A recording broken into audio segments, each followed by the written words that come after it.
ஆக்சுவலா இப்ப சொல்லப்போற எக்ஸாம்பிள் வந்து நம்ம எல்லாருமே நம்ம லைஃப்ல கிராஸ் பண்ணது தான். ஸோ உங்களுக்கு தெரிஞ்ச விஷயம் தான். பட் இந்த டாபிக்கு இந்த எக்ஸாம்பிள் தான் கரெக்டா மேட்ச் ஆகும். ஸோ ஸ்டார்ட் பண்றேன். ஸோ 2 பசங்க வச்சுக்கலாம். ஓகேவா? 2 பேருமே வேற ஒரு டவுன். 2 பேருமே ஸ்கூலுக்கு போறாங்க.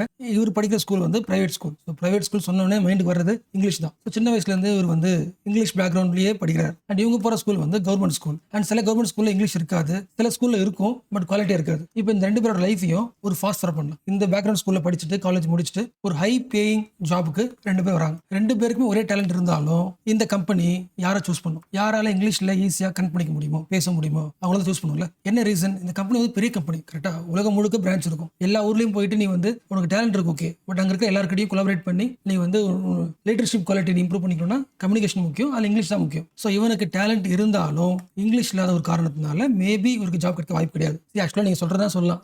அவர் வந்து காலேஜ் படிக்கும் போதே இங்கிலீஷ்ல கோச்சிங் போறாரு, இல்ல செல்ஃபா லேர்ன் பண்ணிக்கிறாரு, அவர் செல்ஃப் இன்ட்ரெஸ்ட் தான் இங்கிலீஷ் லேர்ன் பண்ணிக்கலாம். எப்படி இருந்தாலும் அந்த ட்ரைனிங் அவர் செல்ஃபா பண்ணாலும் இது ரியாலிட்டி கிடையாது. ஓகே, இந்த 2 டிஃபரன்ஸ் இருக்கிறது தான் ரியாலிட்டி. தமிழ்நாடு வச்சுக்கலாம், இந்தியா வச்சுக்கலாம். ஸோ என்ன பாயிண்ட் சொல்ல வரேன்னா, இங்கிலீஷ்ன்றது வெறும் லாங்குவேஜ் மட்டும் கிடையாது. It is the opportunity. அது வந்து நிறைய பேருக்கு கல்ச்சுரல் கேபிட்டல். அதாவது உங்ககிட்ட இங்கிலீஷ் கல்ச்சர் இருந்தாலே ஆட்டோமேட்டிக்கா ஒரு ஜாப்ல ஒரு ஆப்பர்ச்சுனிட்டி ஆட்டோமேட்டிக்கா வந்துடும். It is a cultural capital for certain people. படத்துல நிறைய டைலாக்லாம் வரும், இங்கிலீஷ்ன்றது வெறும் மொழி தான், அறிவு கிடையாது, எல்லாமே ஒண்ணுதான் அப்படிலாம் டைலாக் வந்தாலும் கூட அது ரியாலிட்டி கிடையாது. படத்துல பேசுறது எதுக்குன்னா ஒரு கவுண்டர் கல்ச்சர் உருவாக்குறது, இங்கிலீஷை டவுன் பண்றதுக்காக ஒரு பொலிட்டிக்கலா பேசுறது. பட் ரியாலிட்டியில இங்கிலீஷ்ன்றது வெறும் லாங்குவேஜ் மட்டும் தான் அப்படின்னா ஏன் எல்லா பேரண்ட்ஸும் இங்கிலீஷ் கத்துக்க சொல்லி ஃபோர்ஸ் பண்றாங்க? இப்போ எல்லா பேரண்ட்ஸுமே பிரைவேட் ஸ்கூல்ல சேர்க்கறதுக்கு மெயின் பர்பஸ் எப்படியாவது இங்கிலீஷ்ல ஒரு ஸ்கில் வந்துடணும் அப்படி யோசிக்கிறாங்களா? என்ன அர்த்தம்? இது வழியா ஒரு ஆப்பர்ச்சுனிட்டி இருக்குன்றது எல்லா மக்களுக்கும் தெரியுது ரியாலிட்டியில. என்ன சிம்பிளா சொல்லணும்னா, ஃபார் எக்ஸாம்பிள் என்ன கூட வச்சுக்கலாம். நான் வந்து தமிழ்ல பேசுறேன், நானே வந்து மோஸ்ட் வெல் இங்கிலீஷ்ல கம்யூனிகேட் பண்ற ஒரு ஆளா இருந்தேன்னா த்ரூ அவுட் இந்தியா என்ன பண்ணலாம்? இங்கிலீஷ்லயும் போட முடியல. அப்போ இங்கிலீஷ் என்ற ஒரு லாங்குவேஜ் வந்து கேபிட்டலா மாறி அது உங்களோட எக்கனாமிக் ஆப்பர்ச்சுனிட்டி இம்ப்ரூவ் பண்ணி அது வழியா உங்களோட சோஷியல் ரெஸ்பெக்ட் அதிகமாக்கி தருது. அதுதான் இந்தியாவோட ரியாலிட்டி. இப்படி இருக்கும்போது கவர்மெண்ட் ஒரு எஜுகேஷன் பாலிசி போட்டுச்சுன்னா கண்டிப்பா எந்த லாங்குவேஜ் ஆட் பண்ணணும்? இங்கிலீஷ் லாங்குவேஜை ப்ரையாரிட்டியில் வைக்கணும், கரெக்டா? பட் இந்த கவர்மெண்ட் வந்து ரிப்பீட்டடா எல்லா டைமே இங்கிலீஷ் எப்படி ஆச்சு நெக்லெக்ட் பண்ணிட்டு அந்த இடத்துல ஹிந்தி வைக்க ட்ரை பண்ணுதா? National education policy 2020 most important கிரிட்டிக்கா தானே இந்த கவர்மெண்ட் வந்து இங்கிலீஷை சைட்லைன் பண்ணுது. என்ன ரீசன்? பிஜேபி பொறுத்த வரைக்கும் இங்கிலீஷ்ன்றது ஃபாரின் லாங்குவேஜ். ஒரு ஃபாரின் லாங்குவேஜை நம்ம எதுக்கு ப்ரொமோட் பண்ணணும்? நமக்குன்னே ஒரு லாங்குவேஜ் இருக்கு, மெஜாரிட்டி பேர் பேசுறது வந்து ஹிந்தி இருக்கு. அப்போ அது இந்தியா முழுக்க நிறைய பேர் பேசுறாங்க. அப்போ ஹிந்தியும் கத்துக்கலாம். நீங்க எந்த ஊர்ல இருக்கீங்க? தமிழ்நாடு இருக்கீங்களா? லோக்கல் லாங்குவேஜ் கத்துங்க, மதர் டக்கும் கத்துங்க, ஹிந்தி கத்துங்க. அப்போ இந்தியா முழுக்க ஒரு லாங்குவேஜ் இருக்கு, உங்களுக்கு ஒரு லாங்குவேஜ் இருக்கு. ஸோ உங்க கல்ச்சரையும் சேஃப்கார்ட் பண்ணிக்கலாம், ஹிந்தியும் கத்துக்கலாம் அப்படின்றது அவங்க பாயிண்ட் ஆஃப் வியூ. ஸோ இங்கிலீஷை ஃபாரின் லாங்குவேஜ்னு யாரெல்லாம் பார்க்குறாங்களோ, முக்கியமாக கவர்மெண்ட் பார்த்துச்சுன்னா அவனோட பார்வையே வந்து மயோபிக், அதாவது ஷார்ட் சைட்டட் அப்ரோச். என்ன ரீசன்? நீங்க கவர்மெண்ட் ஸ்கூல்ல இருந்து இங்கிலீஷை அவாய்ட் பண்றது வழியாக யாருக்கு முக்கியமான பாதிப்பு ஏற்பட போகுது? Economical weaker section. நீங்க யாரை இம்ப்ரூவ் பண்ணணும்னு ஸ்கூல் ஆரம்பிச்சிங்களோ உங்களோட ஷார்ட் சைட் அப்ரோச்னால இன்னும் கொஞ்சம் என்ன ஆக போறாங்க? எக்கனாமிக் வீக்கர் ஆக போறாங்க. என்ன ரீசன்? கவர்மெண்ட் இங்கிலீஷ் வேணாம்னு சொல்றதுனால யாரை மட்டும்தான் படிக்காம இருக்க போறாங்க? கவர்மெண்ட் ஸ்கூல்ல போற எக்கனாமிக் வீக்கர் செக்ஷன். அவங்களை தவிர்த்துட்டு மிடில் கிளாஸ், வெல்த்தியர் பீப்புள் இவங்க எல்லாருமே மோஸ்ட்லி பிரைவேட் ஸ்கூல்ல ஜாயின் பண்ணுவாங்க. ஸோ இந்த ஸ்கூல்ல ஆட்டோமேட்டிக்கா அவங்களுக்கான இங்கிலீஷ் ஸ்கில் வந்து வளர்ந்துரும். அப்போ இவங்க 2 பேரும் ஒரு ஜாபுக்கு போகும்போது, ஹை பெய்டு ஜாப் போகும்போது ஆட்டோமேட்டிக்கா இங்கிலீஷ் ஸ்கில் வந்து தேவைப்படுது. அதுவும் 1991 அப்புறம் இந்தியன் எக்கனாமி குளோபலைஸ்டா மாறினதுக்கு அப்புறம் எல்லா கண்ட்ரீஸோட பிரைவேட் கம்பெனிஸும் பெரிய பெரிய கம்பெனிஸும் இந்தியாக்குள்ள பிரான்ச் வச்சதுக்கு அப்புறம் எல்லா கம்பெனிஸும் ஸ்கில்லையும் கேட்கும், லாங்குவேஜும் கேட்கும். ஸோ உன்னோட ஷார்ட் சைட்டட் அப்ரோச்னால ஸ்கூல்ல கத்துக்க வேண்டிய ஒரு முக்கியமான ஸ்கில்ல அந்த குழந்தைங்க மிஸ் பண்ணிடுறாங்க. அது வந்து ஃபியூச்சர்ல அவங்களோட அன்எம்ப்ளாய்மெண்ட் ரேட்டை அதிகமாக்குறதுக்கு யூஸ் ஆகுது. ஆல்ரெடி எக்கனாமிக் வீக்கரா இருக்கிறவங்கள இன்னும் வீக்கர் ஆகுது. இந்தியாவோட இன்இக்வாலிட்டி என்ன ஆகுது? இன்னும் கொஞ்சம் அதிகமாகுது. ஸோ ஃபர்ஸ்ட் எந்த கவர்மெண்ட் வந்தாலும் இங்கிலீஷை பார்க்குற அப்ரோச்சை மாற்றணும். இங்கிலீஷ்ன்றது ஃபாரின் லாங்குவேஜ், அதை நெகட்டிவும் பார்க்காம பாசிட்டிவ்னு பார்க்காம நியூட்ரலா பாருங்க. அதாவது உங்க local language, regional language, mother டங்கை வந்து ரீப்ளேஸ் பண்ண போற கிடையாது. இது ஒரு எக்ஸ்ட்ரா ஸ்கில். ஸ்கூல்ல ஃபர்ஸ்ட் படிக்கும் போது எப்பொழுதுமே மதர் டங்ல படிக்க போறோம். அது வழியா நம்மளோட ரீஜனல் கல்ச்சரை, உங்களோட ஓன் கல்ச்சரை சேவ்கார்ட் பண்ணிக்கலாம். பிளஸ் குளோபல் ஆடியன்ஸ் கூட, மற்ற கண்ட்ரி பீப்புள் கூட கனெக்ட் பண்ணிக்கிறதுக்கு ஒரு கனெக்டிவ் லாங்குவேஜ் தேவை. ஸோ அந்த பிளேஸை ஃபில் பண்றதுக்கு இங்கிலீஷ் என்ன பண்ணலாம்? பிரிட்ஜா பயன்படுது. பட் சில பேர் யோசிக்கலாம், national education policy 2020 government English வேணாம்னு சொல்லவே இல்லையே. அவங்க சொன்னது 3 லாங்குவேஜ் ஃபார்முலா. அதாவது ஃபர்ஸ்ட் உங்களோட மதர் டங் படிச்சுங்க, 2வது ஹிந்தி படிச்சுங்க, 3வது இன்னொரு ஆப்ஷனல் ஒரு லாங்குவேஜ் படிச்சுங்க, 3வது ஆப்ஷன் கொடுத்துட்டான். அப்படி என்ன பண்ணலாம்? இங்கிலீஷும் படிக்கலாம், ஃப்ரெஞ்சும் படிக்கலாம், உங்களுக்கு பிடிச்ச படிக்கலாம். என்ன பண்ணிட்டாங்க? ஆப்ஷன் கொடுத்தான். பயங்கர ப்ராக்ரஸிவா இருக்குன்னு சில பேர் யோசிக்கலாம். பட் நீங்க இங்கிலீஷ் படிக்கலாம் ஆசைப்படுறீங்க வச்சுக்கலாம். கவர்மெண்ட் ஸ்கூல்ல அது சொல்லி தரதுக்கு டீச்சர் வேணும்ல. ஸோ நீங்க விருப்பப்பட்டு ரஷ்யன் லாங்குவேஜ் எடுக்கலாம், அது சொல்லி தரதுக்கு டீச்சர் தேவையில்ல. ஆட்டோமேட்டிக்கா பட்ஜெட்ல காசு அலோகேட் பண்ணும்போது ஃபண்ட் என்ன பண்ணுவாங்க, தேர்ட் லாங்குவேஜ் குறைச்சிருவாங்க. ஆட்டோமேட்டிக்காக இன்டெரக்டாக செகண்ட் லாங்குவேஜ் ஹிந்தி இருக்குல்ல, இதுக்கு தான் சப்போர்ட் பண்ணும். ஸோ ஒரு விஷயத்தை நம்ம சூஸ் பண்ணுறது வழியாக கற்றுக்கிறது வாய்ப்பு கிடையாது. கவர்மெண்ட் அதுக்கு ஃபண்ட் அலோகேட் பண்ணணும். சி ஆக்சுவலாக இப்போ இருக்கிற கவர்மெண்ட்டுக்கு மட்டும்தாங்க இங்கிலீஷ் வெர்சஸ் ஹிந்தி அந்த கான்ஃப்ளிக்ட்லாம் இருக்குது. பட் இந்தியாவோட கான்ஸ்டியூஷனை உருவாக்கின கான்ஸ்டியூண்ட் அசம்பிளி இருக்காங்களே, அவங்க வந்து எந்த லாங்குவேஜுமே நேஷனல் லாங்குவேஜ் அனௌன்ஸ் பண்ணல. நம்ம ஏதாவது ஒரு லாங்குவேஜ் நேஷனல் லாங்குவேஜ் அனௌன்ஸ் பண்ணிட்டா மற்ற லாங்குவேஜ் என்ன ஆகிடும், டைவர்சிட்டி லாங்குவேஜ் வந்து அழியறதுக்கு வாய்ப்பு இருக்குது. ஸோ இந்தியாவுக்குள்ள நிறைய லாங்குவேஜ் இருக்குது. ஒவ்வொரு ஸ்டேட்டும் அவங்களுக்கு பிடிச்ச லாங்குவேஜ் வந்து பேசிக்கங்க. ப்ளஸ் உங்கள் எல்லாரையும் ஒன்றிணைக்கிறதுக்கு அஃபிஷியல் லாங்குவேஜாக நீங்கள் என்ன யூஸ் பண்ணிக்கலாம், ஹிந்தி யூஸ் பண்ணிக்கலாம், இங்கிலீஷ் யூஸ் பண்ணிக்கலாம். ஸோ இங்கிலீஷுக்கும் ஹிந்திக்கும் same status official language. But இந்த பாயிண்ட் ஆஃப் யாருக்கு புரியல, காங்கிரஸ்க்கும் புரியல, பிஜேபி புரியல. காங்கிரஸ் 1968 இருக்கும்போதே 3 லாங்குவேஜ் பாலிசி கொண்டு வந்தாங்களே. எஸ், மதர் டங் படிச்சுங்க, ஹிந்தியும் முக்கியம், ப்ளஸ் எக்ஸ்ட்ரா நீ லாங்குவேஜ் இங்கிலீஷ் லாங்குவேஜ். ஸோ ஹிஸ்டாரிக்கலாகவே இங்கிலீஷ் எந்த அளவுக்கு அவாய்ட் பண்ணலாமோ நெக்லெக்ட் பண்ணலாமோ அதுக்கான கவர்மெண்ட் வேலை வந்து பண்ணிட்டு தான் இருந்துச்சு 2020 வரைக்குமே. பட் சைனா அப்படி கிடையாது. சைனாக்கு தெரியும் அதோட மெயின் வேலையே எல்லா ஊருக்கு என்ன பண்ண போகுது, எக்ஸ்போர்ட் பண்ண போகுது. எல்லா கண்ட்ரிஸோட காமன் பிரிட்ஜிங் லாங்குவேஜ் ஒன்று இருக்கணும். English learning is mandatory in China. So இந்தியாவோட தன்னோட கல்ச்சர் மேலே பயங்கர பெருமையாக இருக்கிற ஒரு கண்ட்ரி இங்கிலீஷை வந்து கம்பல்சரியாக படிக்கணும்னு சொல்லுதுன்னா என்ன ரீசன்? இங்கிலீஷ்ன்றது economically advantage skill. Global economy கூட போட்டி போடுறதுக்கு ஒரு லாங்குவேஜ் தேவை. அந்த லாங்குவேஜ் கற்றுக்க தான் ஆகணும். அது இங்கிலீஷ் யூஸ் பண்ணிக்கலாம். ஸோ இதுதான் பிராக்மேட்டிக் சொல்யூஷன். ஸோ ப்ராக்டிக்கலி என்ன தேவையோ அது சைனா பண்ணிடுச்சு. அவங்க ஊரில் வந்து ஒரு லாங்குவேஜ் லோக்கல் லாங்குவேஜ், ரெண்டாவது இங்கிலீஷ், ரெண்டும் மோஸ்ட் இம்பார்ட்டன்ட். ஸோ இந்த 2 லாங்குவேஜ் ஃபார்முலாக்கு வந்துடணும். நீங்கள் எந்த ஊரில் போகிறீங்களோ அந்த மதர் டங் படிச்சுக்கணும், ப்ளஸ் இங்கிலீஷ் கம்பல்சரி படிச்சுக்கணும். உங்களோட கல்ச்சரை சேஃப் கார்ட் பண்ணிக்கிறதுக்கு ஒன்று,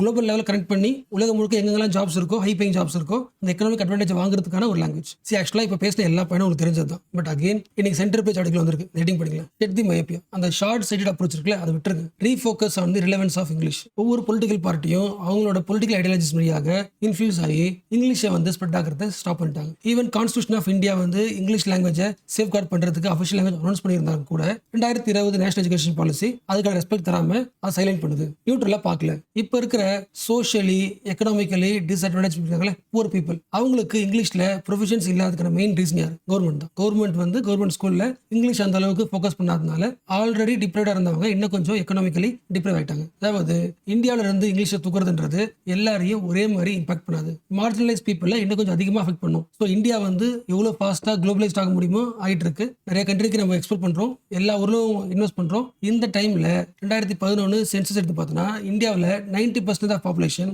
டஸ் நாட் ஸ்பீக் எனி இங்கிலீஷ். அப்போ இந்த மாதிரி சுச்சுவேஷனில் கவர்மெண்டோட மெயின் பாலிசி இருக்கணும், இங்கிலீஷை முடிஞ்ச அளவுக்கு ஈஸியாக ஸ்ப்ரெட் பண்ணி இந்த ஸ்கில் டெவலப் பண்ணுறது ஐடியா பண்ணும்ல, அதை பண்ணாமல் என்ன பண்ணிருக்கு, ஆப்ஷனலாக மாற்றிருக்கு. So the government must prioritise the promotion of English not as the competitor to Indian language but as a vital tool for national and international communication. இந்த கோர்ட்டில் முக்கியமான வார்த்தையே மஸ்ட் தாங்க. கவர்மெண்ட் வந்து கண்டிப்பாக பண்ணியாகணும். என்ன ரீசன்? இந்தியாவோட எக்கனாமி என்ன எக்கனாமி? இந்தியா டெமோக்ரஸி என்ன டெமோக்ரஸி? Liberal democracy. அதாவது ஒவ்வொரு இண்டிவிஜுவலுக்கும் ஃப்ரீடம் உண்டு. மோஸ்ட் ஆஃப் தி பீப்பிள் வந்து என்ன ஆஸ்பைர் பண்றாங்களோ அந்த ஆஸ்பிரேஷனுக்கு கவர்மெண்ட் என்ன பண்ணியாகணும், ரெஸ்பாண்ட் பண்ணியாகணும். India as a liberal democracy must be responsive to the needs and wants of its citizen. English is India solution. எதுக்கான சொல்யூஷன்? ரெண்டா பிரிச்சுக்கலாம். உங்களோட மதர் டங்க் வந்து பொலிட்டிக்கல் சொல்யூஷன். உங்க மதர் டங்கை உங்க ரீஜனல் லாங்குவேஜ் படிக்கிறது வழியாக பொலிட்டிக்கலி உங்க கல்ச்சரை சேஃப்கார்ட் பண்ணிக்கலாம். ஸோ உங்களோட பொலிட்டிக்கல் சொல்யூஷன் வந்து மதர் டங், பட் உங்களோட எக்கனாமிக்கல் சொல்யூஷன் வந்து இங்கிலீஷ். ஸோ இந்த ரெண்டு டிஃபரன்ஸ் இருக்குல்ல. சில பேருக்கு மட்டும்தான், குளோபல் லெவலில் சில கண்ட்ரீஸ்க்கு மட்டும்தான் பொலிட்டிக்கலாகவும் சரி, கல்ச்சுரலாகவும் சரி, எக்கனாமிக்கலாகவும் சரி அவங்க லாங்குவேஜ் யூஸ் ஆகும். பட் தமிழ்நாடுக்கு இந்தியாவுக்கு அது ஒர்க் அவுட் ஆகல. என்ன ரீசன் அப்படின்னா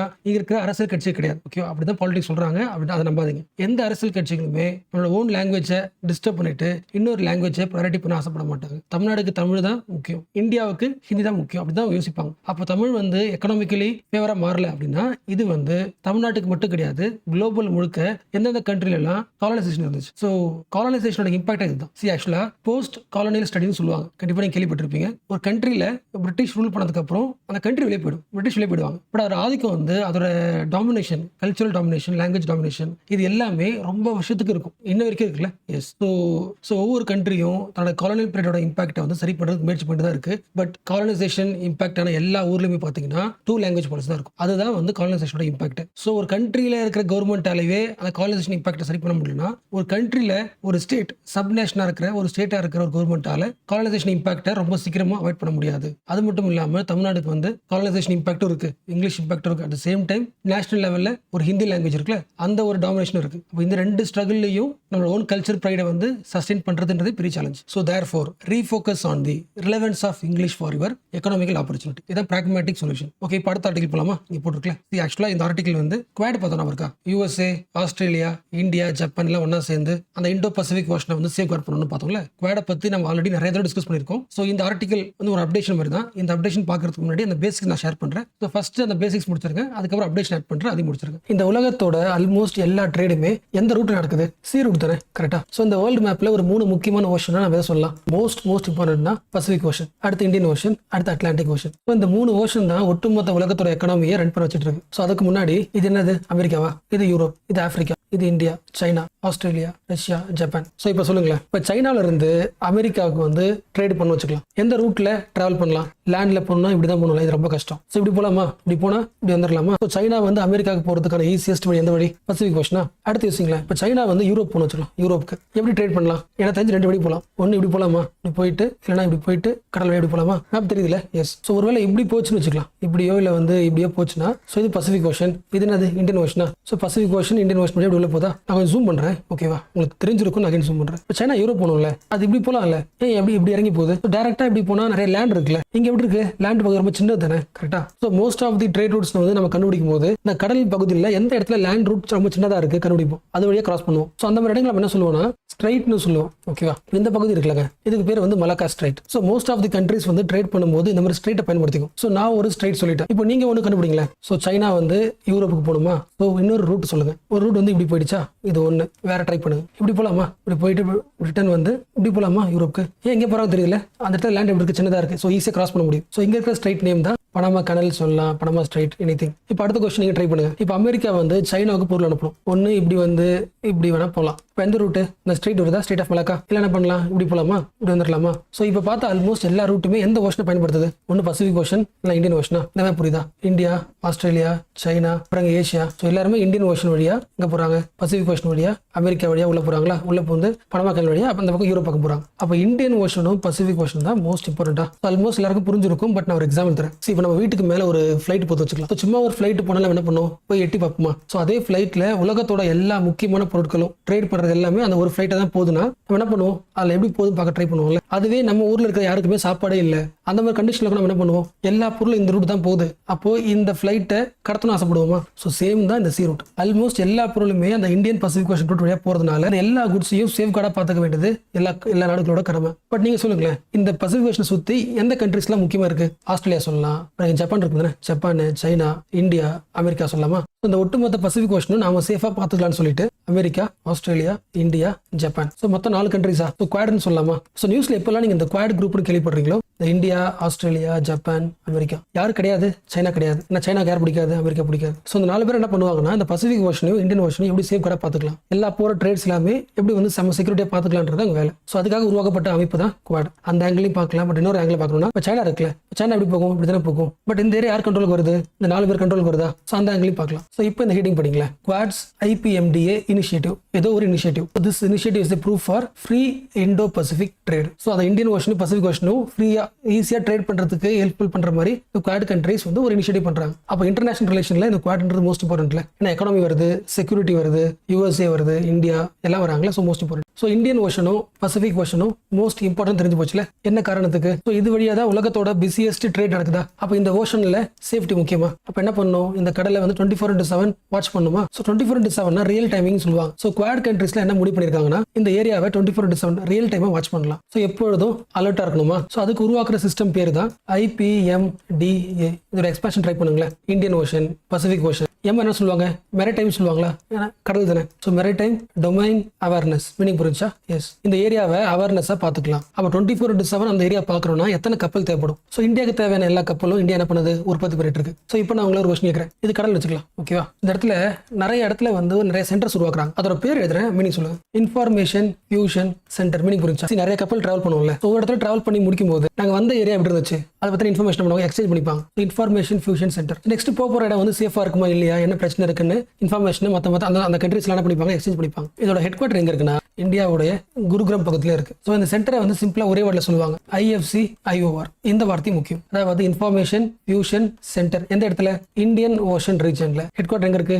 குருகிராம்ல இருக்கு. ஸோ இப்போ இந்த நியூஸ் அகைன் படிங்களா. குவாட்ஸ் IPMDA இனிஷியேட்டிவ், அதாவது maritime domain awareness initiative. It is a proof for our commitment to free Indo-Pacific trade. But ஆக்சுவலா பார்த்தா அந்த IPMDA இருக்குல்ல, இது வந்து நம்ம லாஸ்ட் இயரே உருவாக்கியாச்சு. எப்படிங்க? IPMDA was announced by Quad grouping. குவாட்ல யாரெல்லாம் வருவா? இந்தியா, ஆஸ்திரேலியா, ஜப்பான், USA முடிஞ்சா ஸோ லாஸ்ட் இயரே at the Tokyo summit in early 2022 to track the dark shipping meaning முடிஞ்சா யாரெல்லாம் இல்லீகலா ட்ரேட் பண்றாங்களோ யாரெல்லாம் கடத்துறாங்களோ அதெல்லாம் கண்டுபிடிக்கிறதுக்கான ஒரு வேலை பண்றாங்க. அதுதான் IPMDA. So to track the dark shipping and to build a faster wider and more accurate maritime real time activities. So இந்த வருஷம் மீட்டிங் வந்து கோவா நடக்குது. 4th Goa maritime conclave GMC held in Panaji. ஸோ அந்த இடத்த மானிட்டர் பண்றதுக்காக 66 out of 68 ships under the construction are being built at Indian shipyards. So எல்லா ஷிப்ஸுமே மற்ற கண்ட்ரிஸ் இருந்து வாங்காம இந்தியா என்ன பண்ணுதுன்னா ப்ரொடியூஸ் பண்ணுது. Being indigenous our aim is for the navy to be fully Atmanirbhar by 2047. So 2047 navy சம்பந்தப்பட்ட ஒரு target. அதாவது எல்லா ஷிப்ஸுமே நம்ம தான் உற்பத்தி பண்ற அளவுக்கு டெவலப் ஆகும். அடுத்து பாருங்க இன்ஃபர்மேஷன் ஷேரிங் மெக்கானிசமா. ஸோ அதில் டிராவல் பண்றவங்க எப்படி இன்ஃபார்மேஷன் ஷேர் பண்ணிக்கணும் through the India's navy information fusion centre for IOR located at the Gurugram. So Pacific ஓஷன்ல நீங்க அவேர்னஸா இருக்கணும்னா மோஸ்ட் இம்பார்ட்டன்ட் இது இன்ஃபர்மேஷனை ஷேர் பண்ணிக்கணும்ல. அதனால இப்போ இந்தியா உருவாக்கின இந்த fusion centre is most important. So எக்ஸாம்ல கண்டிப்பா வந்து ட்ரேட் பத்தி கேட்பாங்க, அப்படியே பசிபிக் ஓஷனோட செக்யூரிட்டி பத்தி கேட்பாங்க, அண்ட் பசிபிக் ஓஷன்ல இந்தியாவோட பார்ட்டிசிபேஷன் கேட்பாங்க. அது எல்லாத்துலயுமே குவாட பத்தி எழுதணும். இது ஃபர்ஸ்ட் பாயிண்ட். அண்ட் செகண்ட்லி அந்த இன்ஃபர்மேஷன் ஃபியூஷன் சென்டர் இருக்குல்ல அதை பத்தி எழுதணும். அண்ட் சென்ட்ரல் கரண்ட் அஃபேர்ஸா ஒரு பாயிண்ட் எழுதணும்னா இந்த குவாடோட IPMD இனிஷியேட்டிவ் வந்து பசிபிக் ஓஷனை வந்து சேஃபா வச்சிருக்கு, ஃப்ரீ அண்ட் ஓப்பனா வச்சிருக்கு. So IPDMA initiative is a commitment to free, open, inclusive and rule based Indo-Pacific Ocean. So இப்போ குவாட் அப்டேட் ஸ்டார்ட் பண்ணலாம். So 4th Quad summit meeting நடக்க போகுது. ஸோ இது வரைக்கும் நடந்த சமிட்ல என்னென்ன பேசணுமோ அது எல்லாமே இம்ப்ளிமெண்டேஷன்ல என்ன ப்ராக்ரஸ் ஆயிருக்கு அப்படின்றத ரிவ்யூ பண்ண போறோம். ஏன் ரிவ்யூ பண்ணணும்? என்ன ரீசன்னா இந்த ஒவ்வொரு கண்ட்ரிலும் சரி, USAல, ஆஸ்திரேலியாவில், ஜப்பான்ல எல்லாத்துலயுமே இப்போ இருக்கிற கவர்மெண்ட் ஒரு பிரசிடென்ட் இருப்பாங்களே, பிரசிடென்ட் பிரைம் மினிஸ்டர், அவங்க எல்லாரும் சீக்கிரம் மாற போறாங்க. ஸோ மாறிட்டாங்கன்னா மறுபடியும் அந்த யூனிட்டி உருவாக்குறது டைம் ஆகும்ல. அப்போ லாஸ்ட் ஒரு 4 இயர்ஸா இது வரைக்கும் மீட் பண்ண ஒரு ஃப்ரெண்ட்ஷிப் இருக்கும்ல, அந்த ஃப்ரெண்ட்ஷிப்பை யூஸ் பண்ணிக்கிட்டு இன்னும் ஒரு ஸ்ட்ராங் முடிவுகள் எடுத்துக்கிட்டா அடுத்த ஒரு 4 இயர்ஸ் புதுசா யாரா வந்தா கூட அதை கண்டினியூ பண்ணல. ஸோ அதுக்காக இது முக்கியம். ஸோ USAல Joe Biden, Japan prime minister Fumio Kishida இவங்க எல்லாருமே அடுத்த வருஷம் இருக்க மாட்டாங்க. ஸோ லாஸ்ட் 4 மீட்டிங்கும் இவங்க தான் அட்டன் பண்ணாங்க. அப்போ இவங்களே ஒரு ரிவ்யூ பண்ணாதான் அடுத்த 5 இயர்ஸ் எப்படி இருக்குன்றத ஸ்ட்ரென்தன் பண்ண முடியல. ஸோ அதுக்கான மீட்டிங் தான். எங்க நடக்குது மீட்டிங்? ஆக்சுவலி இந்தியாவில் நடக்கிறதா பிளானா இருந்துச்சு. இப்போ யூஎஸ்க்கு மாத்திட்டாங்க. ஏன்னா யூஎஸ்ல ஆல்ரெடி பிரசிடென்ட் எலெக்ஷன் நடந்துட்டு இருக்கு. அப்போ ஜோ பிடனால இந்தியா வர முடியாது. ஸோ யூஎஸ்க்கு அந்த மீட்டிங் நடத்துறதுக்கு இந்தியா பண்ணிடுச்சு, அலோ பண்ணிடுச்சு. ஸோ யூஎஸ்ல டெலாவேர்ல வில்மிங்டன் இப்படின்னா வச்சு. So 4th Quad summit is happening in Wilmington in US. Okay. And ஒரே ஒரு பாயிண்ட் ரிவிஷன் பண்ணிக்கிறேன். குவாடோட இந்த குரூப்போட மெயின் பர்பஸ் வந்து அந்த பசிபிக் ஓஷன், இண்டோ பசிபிக் ஓஷனை செக்யூரிட்டியை பார்த்துக்கிறது தான். பட் அது மட்டும் கிடையாதுல்ல, மிலிட்டரி மட்டும் கிடையாது, டெக்னாலஜிக்கல் அட்வான்ஸ்மெண்ட் ஷேர் பண்ணிக்கிறது கண்ட்ரிக்குள்ள, economical cooperation, climate change, health, இது பேஸ் பண்ண எல்லா அப்டேட் எல்லா நாலேஜுமே அந்த 4 கண்ட்ரி ஷேர் பண்ணிக்கும். மீனிங் புரிச்சுல. ஃபார் எக்ஸாம்பிள் இப்போ USல வந்து ஏதோ ஒரு பேண்டமிக் வருது, அதில் வந்து ஒரு வேக்சின் வந்து US கண்டுபிடிக்குதுன்னா அந்த வேக்சினை 4 கண்ட்ரி எக்ஸ்சேஞ்ச் பண்ணிக்கும். ஸோ ப்ரையாரிட்டி இவங்க வாங்கிப்பாங்க. டெக்னாலஜிக்கு அப்டேட் வருதுன்னா டெக்னாலஜி என்ன பண்ணிக்கலாம், ஷேர் பண்ணிக்கலாம். கிளைமேட் சேஞ்சுக்கு ஏதாவது இனிஷியேட்டிவ்னா அதை என்ன பண்ணலாம், இல்லை ஒன்றா வந்து பண்ணலாம். ஸோ இந்த காலத்தில் ஒரு குரூப்போட மெயின் பர்பஸ் ஒரே ஒன்று ஸ்ட்ராட்டஜியா மிலிட்டரி மட்டும் இருந்துச்சுன்னா அது ஒர்க் அவுட் ஆகாது, லாங் டர்ம் யூஸ் ஆகாது. அப்போ இதுதான் மோஸ்ட் இம்பார்ட்டன்ட். கரெக்டா? எக்கனாமிக்கலி, ஹெல்த், டெக்னாலஜி இதெல்லாம் ஒன்றாகும் போது இந்த குரூப் ஸ்ட்ராங் ஆகும்ல. ஸோ இதுவும் பர்பஸ். ஸோ இந்த குவாட் சமிட்டுக்கு அப்புறம் இன்னும் 2 முக்கியமான மீட்டிங், யுனைடெட் நேஷனோட ஜெனரல் அசம்பிளி மீட்டிங், அடுத்து பார்த்தோம்ல யுஎனோட summit of the future generation பார்த்தோம்ல, சம்மிட் ஆஃப் ஃபியூச்சர். அடுத்தடுத்து 2 மீட்டிங் இருக்கு. எல்லா கண்ட்ரியும் பார்ட்டிசிபேட் பண்ணுவாங்க. இதே பேசுறோம்னா ஃபியூச்சர்ல ஒரு மீட்டிங் வரப்போகுது அப்படின்னா ஃபர்ஸ்ட் என்ன பண்ணுவாங்கன்னா இம்பார்ட்டன்ட் ஃப்ரெண்ட்ஸ் எல்லாரும் ஒன்னா சேர்ந்து பேசுவாங்க. ஃபார் எக்ஸாம்பிள் இப்போ குவாடோட இனிஷியேட்டிவ் பேசுவாங்க.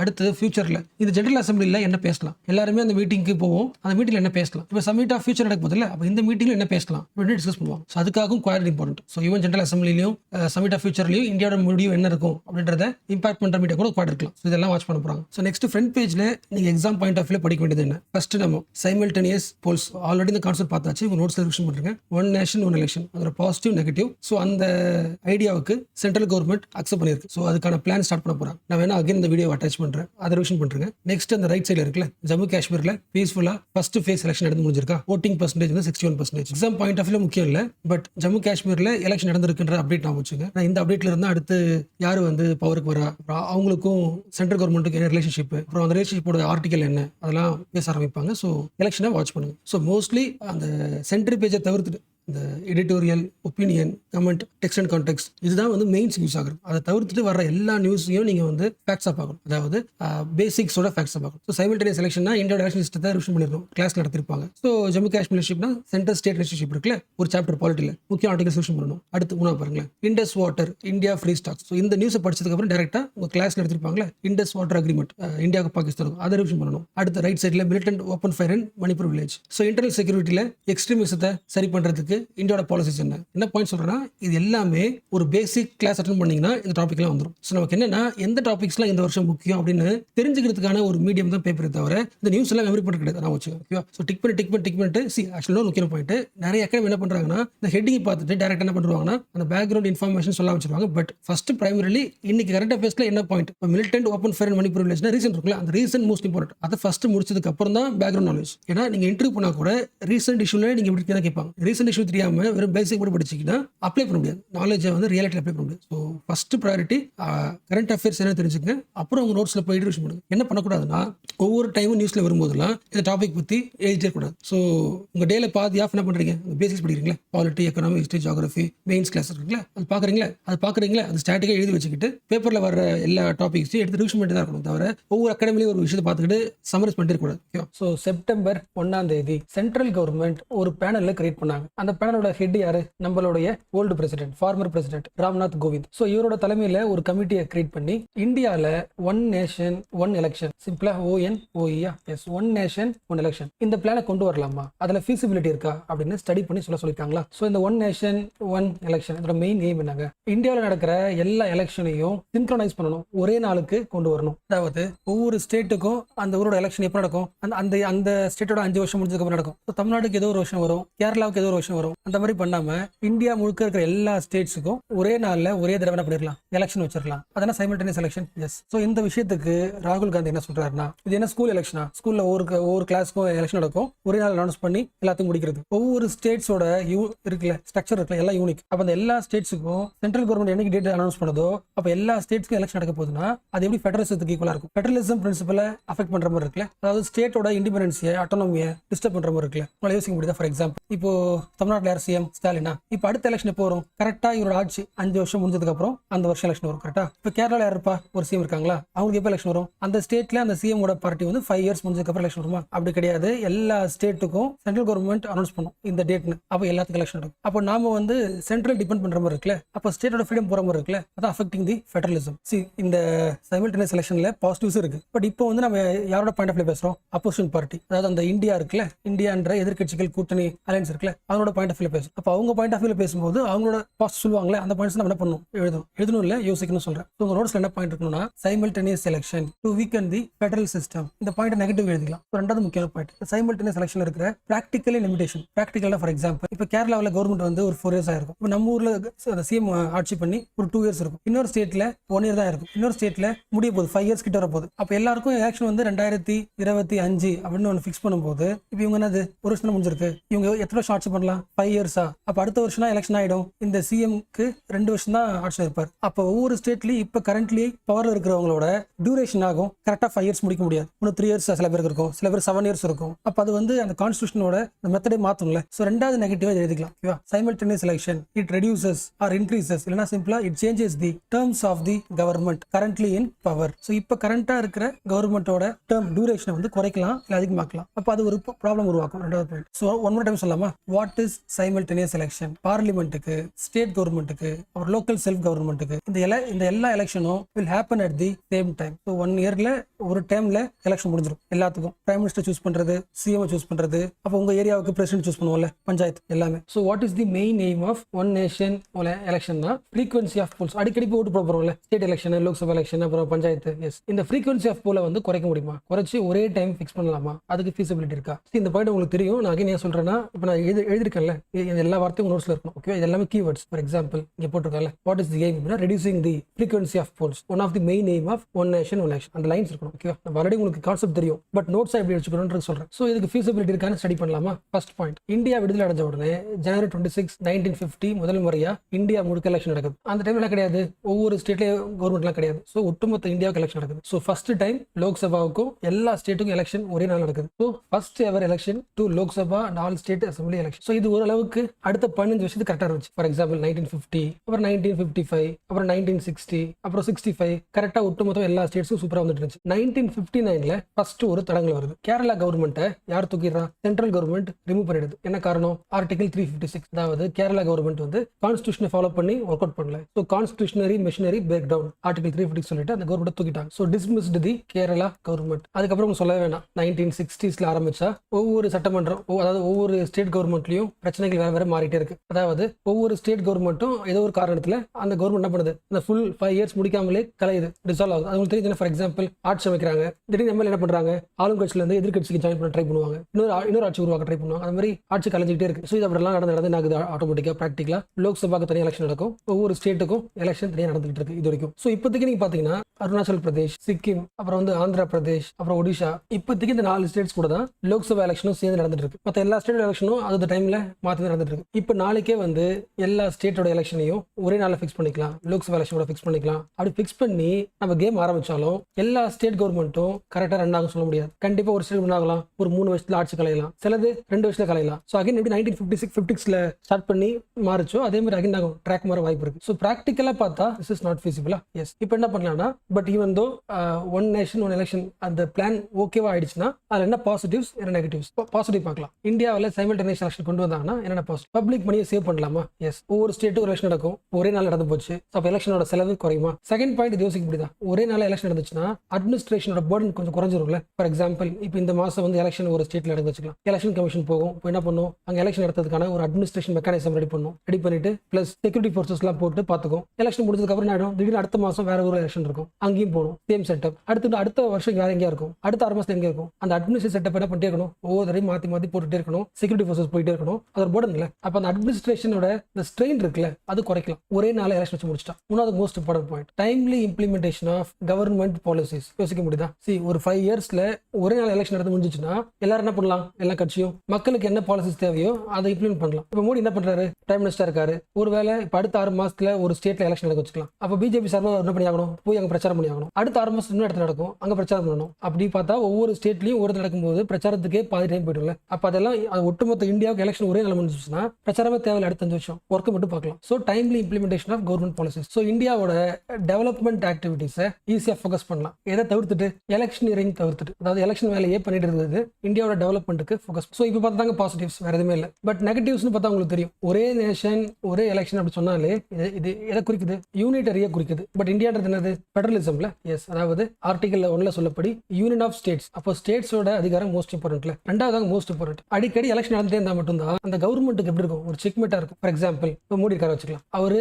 இப்போ வந்து பிரைம் மினிஸ்டர் இருக்காரா, இப்போ ஒரு பாலிசிஸ் வந்து ஒரு 1 இயரா நிறைய பாலிசிஸ் கொண்டு வராரு. அந்த 1 இயர் முடிஞ்சதுக்கு அப்புறம் இப்போ ஹரியானாவில் எலெக்ஷன் நடந்து வச்சு, இல்லை மத்திய பிரதேஷ் வச்சுக்கலாம், மத்திய பிரதேஷ்ல எலெக்ஷன் நடக்குது. அந்த எலெக்ஷன்ல பிஜேபி வந்து பயங்கர தோத்துட்டாங்க அந்த ஸ்டேட் எலெக்ஷன்ல. மோடி என்ன தோணும், ஒருவேளை நான் பண்ண பாலிசிஸ் வந்து பிரச்சனையா இருக்கும், மக்களுக்கு பிடிக்காம இருக்கும், அப்படி யோசிக்கலாம்ல. ஒருவேளை அடுத்த 6 மாசத்துல இன்னொரு ஸ்டேட்ல நடக்குது, அங்கேயும் வந்து மோடி தோத்துறாரு. தொடர்ந்து ஒரு 4-5 ஸ்டேட்ஸ்ல அடுத்த எலெக்ஷன் தோத்துட்டே இருந்தாருன்னா ஒரு பயம் வரும்ல. எஸ், ஸோ ஒரு கண்ட்ரில ஃப்ரீக்வெண்டா ரெக்கரிங்கா எலெக்ஷன் நடக்கிறதுன்றது மக்களுக்கு அதிகாரம் தர மாதிரி. ஒரு 5 இயர்ஸ்ல ஒரே எலெக்ஷன் நடக்குதுன்னா அந்த 5 இயர்ஸ் அவங்களுக்கு வேற எந்த அதிகாரம் கிடையாது, அவங்களை என்ன பண்ண அவங்க ஐடியா சொல்லவே முடியாது. ஸோ ஃப்ரீக்வெண்ட் எலெக்ஷன் அது வந்து பாசிட்டிவ் ஃபார் டெமோக்ரஸி, இந்த பாயிண்ட் எதுங்க இல்லைனா பெனிஃபிஷியல் ஃபார் டெமோக்ரஸி. அதோட மோஸ்ட் இம்பார்ட்டன்ட் 3 பாயிண்ட். நம்ம எல்லாரும் நேஷனல் எலெக்ஷனுக்கு ஓட்டு போடும்போது பாக்குற விஷயங்கள் வேற, ஸ்டேட் எலெக்ஷன்ல ஓட்டு போடும்போது பாக்குற விஷயங்கள் வேற. ஸோ ரெண்டுத்தையும் சேர்த்து ஒரே எலெக்ஷன் நடந்துச்சுன்னா இந்த 2 இஷ்யூஸையும் பிரிச்சு பாக்குறதுல ஒரு ப்ராப்ளம் வரும். ஸோ எலெக்ஷன் வந்து தனித்தனியாக பிரிஞ்சு நடக்கும் போது தான் அக்கௌண்டபிலிட்டி இன்னும் அதிகமாகும். பிளஸ் லாஸ்ட் முக்கியமான பாயிண்ட், 1 இயர்ல நடந்தாலும் சரி இல்ல வந்து ஃப்ரீக்வெண்டா மாறி நடந்தாலும் சரி, எலெக்ஷன் காஸ்ட்ன்றதுலாம் அந்த அளவுக்கு பெரிய டிஃபரன்ஸ் இல்லைன்னு யார் சொல்லியிருக்காங்க, எலெக்ஷன் கமிஷன் சொல்லியிருக்காங்க. அதோட இன்னும் லாஸ்ட் முக்கியமான பாயிண்ட், இந்த 1 நேஷன் 1 எலெக்ஷன் அப்படின்றத சென்ட்ரல் கவர்மெண்ட் யோசிக்கிற மாதிரி டக்குனு கொண்டு வர முடியாது. இது வந்து நம்ம இந்தியாவோட கான்ஸ்டிடியூஷனையே திருத்தி இந்த ப்ரொசீஜர் கொண்டு வரணும். அப்போ பார்லிமெண்ட்ல பாஸ் பண்ணணும், பிளஸ் ஸ்டேட்ஸ் எல்லாருக்கிட்டையும் கேட்டு அட்லீஸ்ட் 50% ஆஃப் ஸ்டேட்ஸ் ஒத்துக்கிட்டா மட்டும் தான் பாஸ் பண்ண முடியும். அதாவது special majority ratifying 50% of states. ஏன் ஸ்பெஷல் மெஜாரிட்டி மீனிங் புரிஞ்சுல. ஃபார் எக்ஸாம்பிள் இப்போ தமிழ்நாட்டில் வந்து நம்மளோட சிஎம் வந்து ஒரு 2 வருஷம் ஆகுது வச்சுக்கலாம். இப்போ அடுத்த வருஷம் எல்லா கண்ட்ரிக்கும், அதான் நம்ம கண்ட்ரில இருக்க எல்லா ஸ்டேட் எலெக்ஷன் போகுது. அப்போ தமிழ்நாடோட டேர்ம் என்ன ஆகுது, 5 இயர்ல இருந்து 2 இயர் மாறுதா. அப்போ ஒரு ஸ்டேட்டோட அந்த கவர்மெண்டோட டியூரேஷன் வந்து 5 இயர்ஸ் 2 இயர்ஸ் கன்வெர்ட் பண்றோம்ல, அதாவது டென்யூர் ஆஃப் ஸ்டேட் அசம்பிளி. அது வந்து ஆர்டிகல் 172. எஸ், அதே மாதிரி ஆர்டிகல் 83 கிளாஸ் 2 உங்களுக்கு தெரியும், same tenure of Lok Sabha. So ஒரு லோக்சபாவோட டென்யூரையோ இல்ல ஒரு சட்டமன்றத்தோட டென்யூரையோ மாத்தணும்னா இந்த ஆர்டிகல் சொல்லியிருக்கு 5 இயர்ஸ் சொல்லியாச்சு. அப்போ இதை சேஞ்ச் பண்றதுக்கு கான்ஸ்டிடியூஷன் அமெண்ட்மெண்ட் பண்ணணும், ஸ்பெஷல் மெஜாரிட்டி தேவை, பிளஸ் ஸ்டேட்ஸ்ல பாதி சீட்ஸ் ஒத்துக்கணும். ஸோ இது ஒரு லிமிடேஷன்ஸ். ஸோ இவ்வளவு கஷ்டப்பட்டு கான்ஸ்டிடியூஷனை திருத்தி நம்ம கொண்டு வரோம்ல, கொண்டு வந்ததுக்கு அப்புறம் ஒரே மாதிரி நடக்குமா கேட்டால் நடக்காதுல்ல. அடுத்த 5 இயர்ஸ்ல ஒரு ஆட்சிக்கு வந்துடலாம், இன்னொரு ஸ்டேட் கவர்மெண்ட்ல வேற ஒரு நடக்கலாம். ஸோ அகைன் 1950s நடந்துச்சோ அதே மாதிரி திரும்பி அந்த ப்ராக்டிகலா ஒன்னா வர வாய்ப்பு கிடையாது. ஸோ அதுக்காக ரிஸ்க் எடுக்கிறது தேவையில்லைன்னு அந்த ஆர்டிகல் சொல்லியிருக்காங்க.